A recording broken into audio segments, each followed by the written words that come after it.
बढ़ते हैं student question number 14 की तरफ। Petroleum is a mixture of several compound which are separated in refinery, what is the name of apparatus use for this purpose.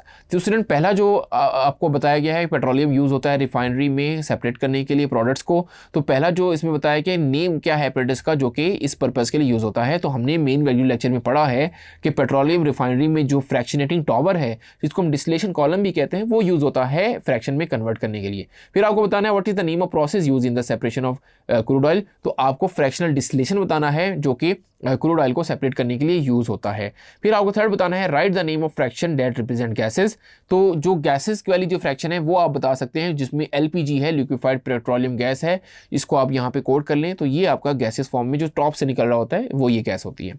फिर आपको बताना है विच fraction represent liquids with the lowest boiling point, कौन सी fraction है जिनका liquid का जिसका boiling point सबसे कम होता है। तो बॉइलिंग पॉइंट स्टूडेंट लिक्विड वाली जो फ्रैक्शन जिसका बॉइलिंग पॉइंट कम होता है वो पेट्रोल है जिसका बॉइलिंग पॉइंट 35 सेल्सियस से लेके 70 सेल्सियस तक पहुंच जाता है। होपफुली स्टूडेंट ये भी आंसर्स आपको अच्छे से समझ आ गए होंगे।